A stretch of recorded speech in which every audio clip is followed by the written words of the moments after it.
Malinick, Director of Design here at Hennessey, and today I'm going to talk to you a little bit more about the details of the Venom F5.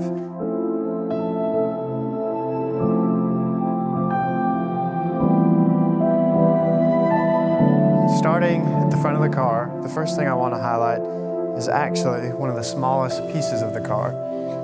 And if you come down here, you'll look on the front of the car, we have our badge.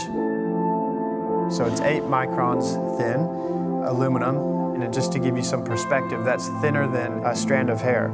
It's applied after the paint is laid down and then before the clear coat. We did this in order to ensure the cleanest aerodynamic impact or lack of an impact of a badge on the nose of the car.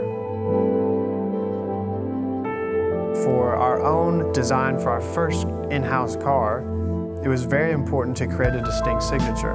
And when you look at this light, it's actually in the shape of an F, which relates to the name of the car, the Venom F5. The reason why it's called the Venom F5 is based on the Fujita scale, which measures tornadoes. F5 is the highest, and it measures from 261 to 318, which happens to be the target speeds of this car. Coming around to the side of the car, this is the front air curtain or aero blade, and it's actually detached from the rest of the front clam of the car, and its purpose is to clean up and channel and design the air around the front wheel, as well as provide some downforce on the front end. So coming around to the side of the car, one of the most unique features on the F5 is right here behind the front wheel. In order to achieve the performance that we wanted to achieve, the whole greenhouse or the cockpit of the car had to be sucked in as tight as it could be. But then what you have here is a bit of a gap, because at the same time, you want the front wheel track width to be as wide as it can be for stability. So in order to get around this predicament that we had, we created these ducts here. This creates a high pressure zone of air. As the air is coming off this piece of the body, it pulls and sucks the air back to the body side, so that as the air is coming down around the car, it's channeled directly where we want it to go in the side vent. Moving along to the back of the car, first I want to stop and talk about the rear deck lid and what these intakes do. They channel and suck air into the rear air boxes in the car, which feed air directly to the turbos. You've got a beautiful line that feeds, if you follow it around, directly to our rear wing. What you end up having is an incredible shape and form on this rear deck lid as a result. All right, so coming to the rear of the car, I want to take a look at our rear bumper, which is the largest single milled piece of carbon fiber in the automotive industry. So this is one molded piece of carbon fiber, though it's broken up with paint. It's not separate parts. It's molded and then milled with all of these little vents that provide the heat extraction we need from the engine bay. So the majority of the downforce that's created by the F5 to keep it planted at speed is all done underneath the car. And one of the key factors in achieving that is our rear diffuser. It's a massive rear diffuser that extends the full length of the car. It's a beautiful piece of artwork that is also functional.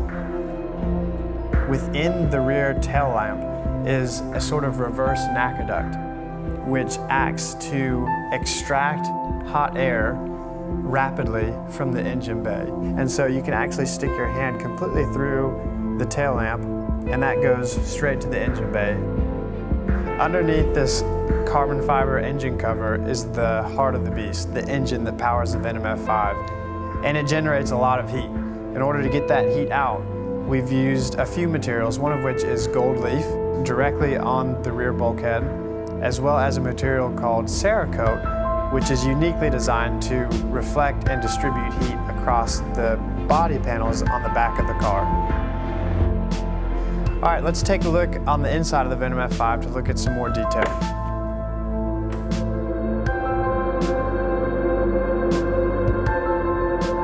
The interior of the Venom F5 is an incredible place to be. Our whole design philosophy was to create something that exuded an athletic performance mentality and feel. You'll really only see leather where it needs to be, where the driver's going to interact with it, and everywhere else is just carbon fiber or titanium. The dash has no buttons anywhere on it, which is very unique in the automotive industry. We put everything that the driver might need on the steering wheel itself. It's more of a yoke out of an airplane. There's no top bar, and that is to ensure that the driver has maximum visibility. Everything is really weighted in a way that is very tactile. It's been done in order to give a mechanical connection of the driver to the car itself. We've really not spared any space, leaving nothing undesigned, whether it's the Hennessey logo ghosted into the carbon fiber tub, or the ignition button on the steering wheel, which harkens back to launching space shuttles, even down to the Texas flag that is sewn into each and every seat. The seat itself is actually constructed completely of carbon fiber, and it's just under 7 pounds. It really is amazing.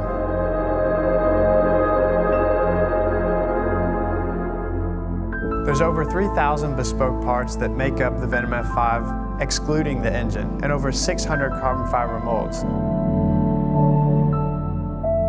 We've taken a look at just a few of the details that make up this incredible car. There'll be 24 of these made. Each one is already sold, and each one will have its unique specification, but the details that we looked at today will remain the same in each car. Thanks for coming along, and we'll see you next time.